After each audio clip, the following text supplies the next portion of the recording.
بسم اللہ الرحمن الرحیم۔ اعوذ باللہ من الشیطان الرجیم، بسم اللہ الرحمن الرحیم۔ عزیز طلباء کرام، آج ہم اصول الفقہ المظفر حصہ دوم کا سبق نمبر 97 پڑھنے جا رہے ہیں،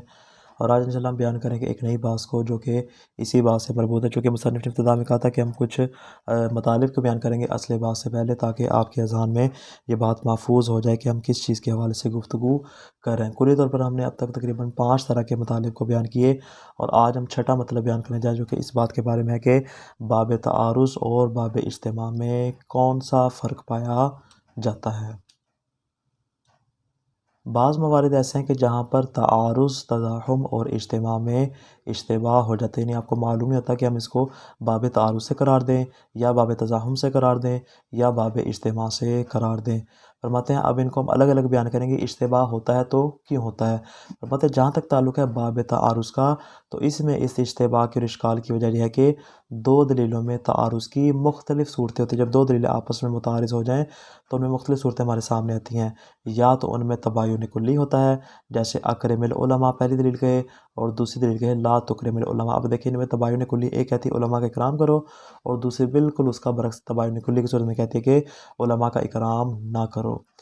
اسی طرح فرماتے ہیں دوسری صورت ہمارے پاس یہ آتی ہے کہ ان دونوں میں عام خاص مطلق کی نسبت ہوتی ہے، جیسے اکرم العلماء اور لا تکرم العالم الفاسق۔ لا تکرم العالم الفاسق اس دلیل کے افراد کا دائرہ کم ہے، یہ خاص ہے، اور اکرم العلماء جو ہے وہ اس کا دائرہ وسیع یعنی عام ہے، ان میں عام خاص مطلق کی نسبت پائی جاتی ہے۔ اسی طرح فرماتے ہیں کہ ان دونوں میں بھی عام خاص من وجہ کی نسبت ہوتی ہے، جیسے اکرم العلماء اور لا تکرم الفساق۔ ایک اعتبار سے دیکھیں جو علماء عدول ہیں وہ نقطہ افتراق ہو جائے گا، اور اس اعتبار سے دیکھا جائے جو جاہل فساق ہیں وہ کیا ہو جائے گا، یہاں پہ نقطہ افتراق ہو جائے گا۔ لیکن جو علماء بھی ہوں اور فاسق بھی ہوں وہ اس کا نقطہ اجتماع ہو جائے گا، کہ جس مورد پہ ان دونوں دلیلوں کا آپس میں تعارض ہو جائے گا۔ یہ ہو گیا باب تعارض۔ جہاں تک تعلق ہے باب تزاحم کا، فرماتے ہیں اس میں بھی دو دلیلوں میں تزاحم کی مختلف صورتیں ہمارے سامنے آتی ہیں۔ کبھی تو واجب اور واجب کے درمیان تزاحم ہوتا ہے، یعنی پہلی دلیل وہی وجوب کو بیان کرتی ہے، دوسری دلیل بھی وجوب کو بیان کرتی ہے۔ اسی طرح کبھی واجب اور مستحب کے درمیان تزاحم ہو جاتا ہے، کبھی حرام اور حرام کے درمیان تزاحم ہو جاتا ہے، اور اسی طرح کبھی حرام اور واجب کے درمیان تزاحم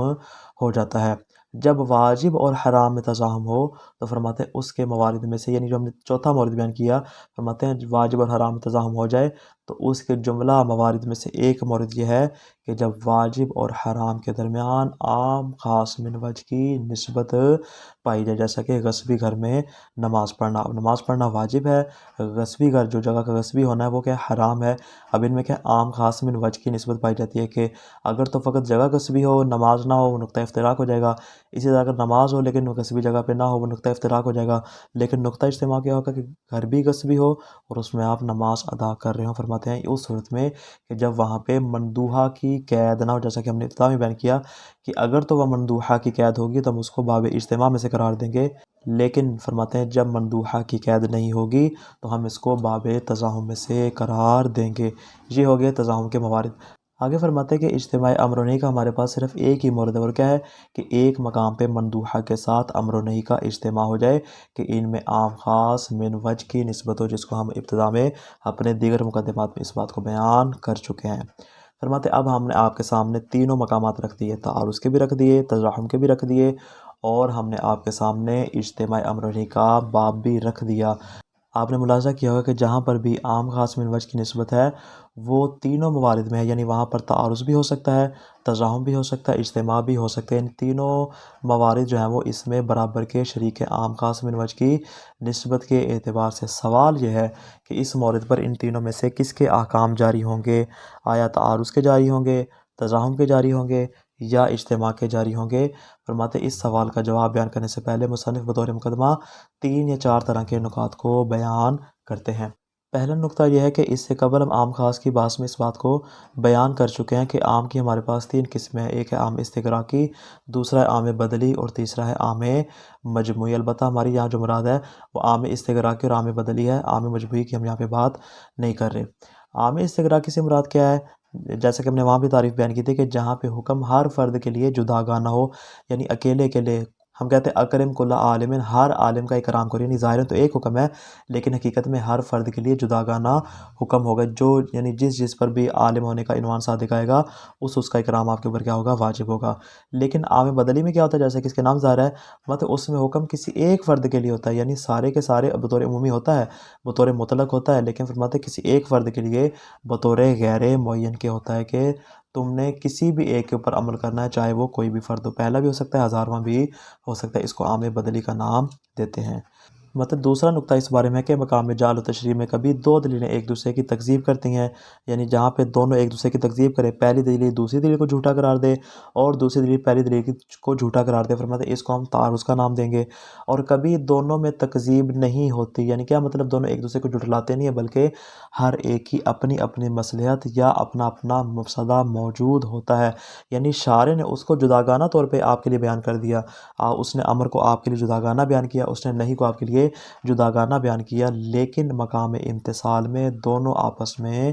جمع ہو جاتے ہیں۔ جب مکلف عمل کرنے لگا تھا تو اس نے کیا کر دیا، امر و نہی میں اجتماع کر دیا، پس یہ والی صورت تزاحم و اجتماع کے باب میں سے ہوگی۔ اب فرماتے اجتماع میں مکلف کا اختیار ہوتا ہے لیکن جو تزاحم ہوتا ہے وہاں پہ مکلف کا اضطرار ہوتا ہے، جیسے کہ ہم نے پہلے بیان کیا کہ اجتماع میں مندوحہ کی قید ہوتی ہے اور تزاحم میں عدم مندوحہ ہوتا ہے، فرماتے اس اعتبار سے یہاں پر ان دونوں میں فرق آ جائے گا۔ تیسرا نقطہ یہ ہے کہ دو دلیلوں کا آپس میں متعارض ہونا کبھی دلالت مطابقی سے ہوتا ہے اور کبھی دلالت التزامی سے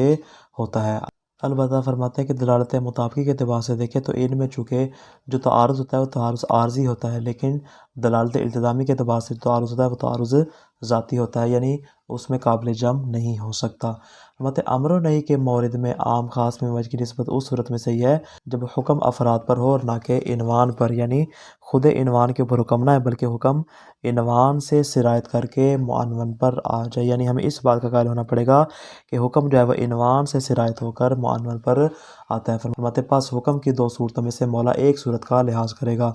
یا تو عام استغراقی کا لحاظ کرے گا یا عام بدلی کا لحاظ کرے گا۔ اگر تو عام استغراقی کا لحاظ کرتا ہے فرماتے اس میں کیا ہوگا، ظاہراً ایک حکم ہوگا لیکن باطن میں متعدد حکم ہوں گے۔ لیکن فرماتے جب عام بدلی کی صورت میں مولا ملاحظہ کرے گا تو اس صورت میں عنوان مطلق وجود میں فانی ہوگا، نہ کہ تمام وجودات میں، نہ کہ تمام افراد میں۔ اس صورت میں فرماتے امر و نہی میں صرف الوجود مطلوب ہے، نہ کہ تمام خصوصیات کے ساتھ اس کے افراد مولا کو چاہیے۔ اس اعتبار سے فرماتے ہیں کہ دونوں میں عام استغراقی اور عام بدلی میں فرق آ جائے گا۔ عبارت پہ غور کیجیے گا، الفرق بین بابی تعارض و تزاحم و مسئلہ الاجتماع، فرماتے ہیں باب تعارض و تزاحم اور مسئلہ اجتماع میں کون سا بنیادی فرق پایا جاتا ہے۔ من المسائل العویسہ، فرماتے ہیں مشکل ترین مسائل میں سے اور گہرے اور دقیق مسائل میں سے کون سا ہے، مشکلۃ التفرقۃ بین باب تعارض و باب تزاحم، باب تعارض اور باب تزاحم میں فرق کرنا ہے۔ ثم بینہما و بین مسئلہ الاجتماع، جب تعارض اور تزاحم میں فرق واضح ہو جائے گا پھر باب تزاحم اور باب اجتماع میں فرق کرنا ہمارے لیے ضروری ہے۔ ولا بد من بیان الفرق بینہما لتنکشف جیدا حقیقۃ النزاع فی مسئلتنا مسئلۃ الاجتماع، فرماتے ہیں پاس ضروری ہے کہ ہم دونوں کے درمیان فرق کو اس قدر واضح کر دیں تاکہ آپ کے لیے نزاع واضح ہو سکے کہ اجتماع میں ہماری گفتگو کس چیز کے بارے میں ہے۔ فرماتے ہیں ہم الگ الگ بیان کریں گے سب کے بارے میں۔ وجہ الاشکال فی التفریقہ، فرماتے ہیں ان میں فرق کرنے کا جو مشکل پیش آتی ہے وہ کون سی ہے، انہ لا شبہۃ فی ان من موارد تعارض بین دلیلین ما اذا کان بین دلیلی الامر والنہی عموم و خصوص من وجہ، فرماتے ہیں کہ دو دلیلوں کے درمیان جہاں پہ تعارض واقع ہوتا ہے مطلب اس کے جتنے بھی موارد ہیں، جیسا کہ ہم نے 3 موارد بیان کیے، ان موارد میں سے فرماتے ہیں ایک مورد ایسا ہے کہ جہاں پر دونوں دلیلوں کے درمیان عام خاص من وجہ کی نسبت پائی جائے، وذالک من اجل العموم من وجہ بین متعلقی الامر والنہی، فرماتے ہیں یہ امر و نہی کے متعلقین کے درمیان کیا ہوتا ہے، عام خاص من وجہ کی نسبت کی وجہ سے ہوتا ہے، یعنی خود امر و نہی میں نہیں ہوتا بلکہ ان کے جو متعلق ہوتے ہیں ان میں عام خاص من وجہ کی نسبت پائی جاتی ہے۔ العموم من وجہ الذی یقع بین عنوان المامور بہ و عنوان المنہی عنہ، یعنی عام خاص من وجہ واقع ہوتا ہے وہ مامور بہ اور منہی عنہ کے عنوان کے درمیان واقع ہوتا ہے۔ فرماتے بینما ان التزاحم بین الوجوب والحرمت من مواردہ ایضا العموم من وجہ بین الامر والنہی من ہذہ الجہہ، مطلب اسی طرح اگر ہم تزاحم کو دیکھتے ہیں تو جہاں پر بھی وجوب اور حرمت کے درمیان تزاحم ہو جائے تو فرماتے ہیں وجوب و حرمت کے کئی ایک موارد ہیں، اس کے موارد میں سے ایک مورد یہ ہے کہ جہاں پر امر و نہی کے درمیان عام خاص من وجہ کی نسبت پائی جاتی ہے۔ وَكَذَلِكَ مَسْأَلَةُ الْاجْتِمَاعِ مَوْرِدُهَا مُنْحَصِرٌ فِي مَا إِذَا كَانَ بَيْنَ عِنْوَانَيِ الْمَأْمُورِ بِهِ وَالْمَنْهِي عَنْهُ عُمُومٌ مِّن وَجْهٍ، فرماتے ہیں اسی طرح مسئلہ اجتماع میں بھی ہماری بحث صرف اسی مورد کے بارے میں ہے کہ جہاں پر مأمور بھی اور منہی عنہ کے عنوان کے درمیان عام خاص من وجہ کی نسبت پائی جاتی ہے۔ تو کیا نتیجہ نکلا؟ تعارض میں بھی، تزاحم میں بھی اور مسئلہ اجتماع میں بھی ہماری جو یہاں پہ مشکل پیش آ رہی ہے وہ عام خاص من وجہ کے مورد کی وجہ سے پیش آ رہی ہے۔ فرماتے ہیں فَيَتَّضِحُ أَنَّهُ مَوْرِدٌ واحد، فرماتے ہیں آپ کی بات واضح ہو چکی ہوگی کہ یہاں پر حقیقت میں ایک ہی مورد ہے، کون سا والا؟ وَهُوَ مَوْرِدُ الْعُمُومِ مِنْ وَجْهٍ بَيْنَ مُتَعَلِّقَيِ الْأَمْرِ وَالنَّهِي، کہ ایک ہی مورد ہے کہ جہاں پر امر و نہی کے متعلق کے درمیان عام خاص من وجہ کی نسبت پائی جاتی ہے۔ فرماتے ہیں ایک ہی مورد ہے کہ یصح ان یکون موردا للتعارض وباب تزاحم و مسئلۃ الاجتماع، کے جس میں ممکن ہے کہ وہ تعارض کا مورد بھی قرار پائے، تزاحم کا بھی اور مسئلہ اجتماع کا بھی۔ فمل مائز والفارق، فرماتے ہیں کون سی ایسی چیز ہے جو ان میں فرق کو بیان کرے گی؟ مصنف فرماتے ہیں فنقول ان العموم من وجہ انما یفرض بین متعلقی الامر والنہی فیما اذا کان العنوانان یلتقیان فی فعل واحد، فرماتے ہیں کہ متعلق امر اور متعلق نہی کے درمیان عام خاص میں وجہ کی نسبت اسی صورت میں ہو سکتی ہے جب دونوں کے دونوں عنوان کسی ایک فعل میں جا کے جمع ہو جائیں، نقطہ اجتماع میں آ کر ایک ہی فعل ہو، فعل واحد میں متعلق امر بھی جمع ہو جائے اور متعلق نہی بھی جمع ہو جائے، اس میں فرق نہیں ہے۔ سواء کان العنوان بنسبت الى الفعل من قبیل العنوان و معنون او من قبیل الکلی و فرد، فرماتے اس میں فرق نہیں ہے چاہے وہ عنوان و معنون کے باب سے ہو یا کلی اور اس کے افراد کے باب سے، یعنی چاہے وہاں پر آپ عنوان معنون کی بات کریں یا کلی اور افراد کلی کی بات کریں، فرماتے اس میں فرق نہیں ہوگا جہاں پر بھی فعل واحد میں عنوانان متفق ہو جائیں گے، فرماتے وہ ہماری بحث میں شامل ہو جائے گا۔ وہذا بدیہٌ، یہ بات روز روشن کی طرح واضح ہے، فرماتے اس میں تو مسئلہ نہیں، کسی کو جھگڑا نہیں، سب کا اس بات پر اتفاق ہے۔ وَلَكِنَّ الْعِنْوَانَ الْمَأْخُوذَ فِي مُتَعَلِّقِ الْخِطَابِ مِنْ جِهَةِ عُمُومِهِ عَلَى نَحْوٍ، فرماتے لیکن جو عنوان یہاں پہ متعلق خطاب میں عکس کیا گیا ہے بطور عموم کے، اس میں ہمارے پاس دو صورتیں نہیں، جس عموم کے مطابق مولا نے حکم دیا ہے اس عام کے ہمارے پاس دو قسمیں، یا عام استغراقی ہے یا عام بدلی ہے۔ الاول، پہلی صورت کون سی ہے؟ ان یکون ملحوظا فی الخطاب فانیا فی مصادیق، کہ اس عام کو اس اعتبار سے ملاحظہ کیا گیا ہو کہ اس کو اپنے افراد میں فانی کر دیا گیا، یعنی حکم جو ہے وہ براہ راست اس کے افراد پر آ رہا ہے، جیسے ہم کہتے ہیں اکرم کل عالم، یعنی حکم اگرچہ یہاں پہ عام ہے لیکن اس کے ہر فرد کے اوپر جداگانہ اور اکیلا آ رہا ہے۔ اپنے مصادیق میں عام جو ہے وہ کیا ہو چکا ہے؟ فنا ہو چکا ہے۔ علی وجہ یسع جمیع الافراد بما لها من الکثرات والممیزات، مطلب اس طرح کہ وہ تمام کے تمام افراد کو شامل ہو کہ جن میں سے ہر ایک کی اپنی اپنی خصوصیات اور اپنے اپنے ممیزات ہیں، ان تمام افراد کو یہ شامل ہو جائے گا۔ فیکون شاملا فی سعته لموضع الالتقاء مع العنوان المحکوم بالحکم الآخر، فرماتے پاس یہ اپنے وسعت کے اعتبار سے اس مقام کو بھی شامل ہو جائے گا کہ جہاں پر کسی دوسرے اعتبار سے اس کے اوپر حکم لگایا جا رہے ہیں، دوسرا محکوم بھی اس میں شامل ہو جائے گا اور یہ والا جو محکوم، یہ والا فرد بھی اس میں شامل ہو جائے گا۔ گویا کہ فیعد فی حکم المتعارض لحکم خصوص موضع الالتقاء، فرماتے پاس یہاں پر جو تعارض والا حکم ہوگا حقیقت میں وہ وہی خاص حکم ہوگا کہ جس کو ہم التقاء والے مقام کے اوپر قرار دیتے ہیں، یعنی دونوں کا کوئی اپنا مخصوص حکم نہیں ہوگا بلکہ حقیقت میں وہی حکم ہوگا کہ جو اجتماع والی صورت میں جہاں پر آئے گا۔ اب اس میں فرق نہیں، فرماتے ولو من جہت کون موضع الالتقاء متوقع الحدوث علی وجہ یکون من شانہ ان ینبہ علیہ المتکلم فی کتابہ، فرماتے اس میں فرق نہیں ہے کہ یہ والا جو حکم آ رہا ہے چاہے وہ اجتماع کے مقام پہ ایسا ہی ہو کہ جس کا صادر ہونا مکلف سے اس انداز میں بیان ہو رہا ہو کہ متکلم اور مولا اور شارع اپنے خطاب میں اس کے اوپر متوجہ بھی کر سکتا، فرماتے چاہے ایسا ہی کیوں نہ ہو پھر بھی وہ کیا ہے ہمارے اس مقام پہ اس حکم کو شامل ہو جائے گا۔ فَيَكُونُ أَخْذُ الْعِنْوَانِ عَلَى وَجْهٍ يَسَعُ جَمِيعَ الْأَفْرَادِ بِمَا لَهَا مِنَ الْكَثْرَاتِ وَالْمُمَيَّزَاتِ لِهَذَا الْغَرْضِ مِنَ التَّنبِيهِ وَالنَّحْوِ، فرماتے ہیں پس عنوان کو اس اعتبار سے عکس کرنا کہ وہ اپنے تمام کے تمام افراد کو کہ جن کی اپنی اپنی خصوصیات ہیں ان تمام افراد کو شامل ہونا فرماتے لحاظ الغرض من التنبیہ ہے وناوے وہ یا دلالت تنبیہ کے باب سے ہوگا یا اس کے علاوہ دلالت دیگر قسم دلالت اشارہ وغیرہ فرماتے اس کے باب سے ہوگا۔ ولا نضایق کا ان تسمى مثل هذا العموم العموم الاستغراقی کما ثنا بعض فرماتے ہیں اس طرح کے عموم کو عموم استغراقی کہنے میں کوئی حرج نہیں ہے، جیسا کہ اصولی حضرات اس کو ایسا ہی کہتے ہیں اور ہم نے بھی اس کو تفصیل سے اصول کے حصہ اول میں بیان کیا تھا۔ والمقصود ان العنوان، اب اسی کی وضاحت کریں فرماتے عام استغراقی کی فرماتے والمقصود ان العنوان اذا اخذ فی الخطاب علی وجہ یسع جمیع الافراد بما لها من الکثرات والممیزات، فرماتے ہیں کہ وہ والا عنوان کہ جس کو خطاب مولا میں اس انداز سے اخذ کیا گیا ہو کہ وہ تمام کے تمام افراد پر وسعت رکھتا ہو، کہ ایسے افراد کی جن کی اپنی اپنی خصوصیات اور ممیزات ہیں، یکون فی حکم المتعارض لحکم کل فرد من افراد، فرماتے یہاں پہ جو متعارضین کے درمیان حکم آ رہا ہوگا یہ وہی حکم ہوگا جو کہ افراد میں سے ہر فرد کا اپنا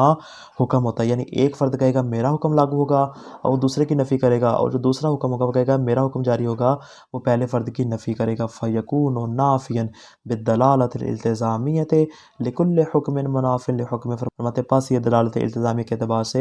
ہر اس حکم کی نفی کرے گا جو اس کے حکم کے ساتھ منافات رکھتا ہو، یعنی اپنے علاوہ جو دیگر احکام ہیں ان تمام کو باطل قرار دے گا، اور دوسرا حکم بھی ایسے کرے گا کہ وہ اپنے علاوہ دیگر تمام احکام کو باطل قرار دے گا۔ یہ ہوگی پہلی صورت عام استغراقی کہ جہاں پہ ہر فرد کے لیے حکم ہو، ہمارے پاس اس کو ہم تعارض کے باب سے قرار دیں گے۔ کیوں؟ اس لیے کہ یہاں پہ دلالت التزامی کے ذریعے ایک حکم جو ہے دوسرے حکم کی کیا کر رہا ہے؟ نفی کر رہا ہے۔ الثانی، فرماتے دوسری صورت کیا ہمارے پاس آتی ہے جس کو ہم نے عام بدلی کہا تھا، ان یکون العنوان ملحوظا فی الخطاب فانیا فی مطلق الوجود المضاف الی طبیعت العنوان من دون ملاحظۃ کونہ علی وجہ یسع جمیع الافراد، فرماتے ہیں عنوان کو خطاب میں اس اعتبار سے اخذ کیا گیا ہو کہ وہ مطلق وجود میں فنا ہونے والا ہو، یعنی پیچھے ہم نے کیا کہا تھا کہ وہ تمام کے تمام افراد میں اپنے تمام مصادیق میں فنا ہونے والا ہو، لیکن یہاں پر کیا کریں کہ وہ مطلق وجود میں اس کو صرف وجود چاہیے چاہے وہ کسی فرد سے بھی حاصل ہو جائے۔ البتہ فرماتے اس بات کا اضافہ کرتے ہوئے کہ اس میں جو عنوان مولا مد نظر رکھ رہا ہے کہ اس میں اس کے تمام افراد کو مد نظر نہیں رکھا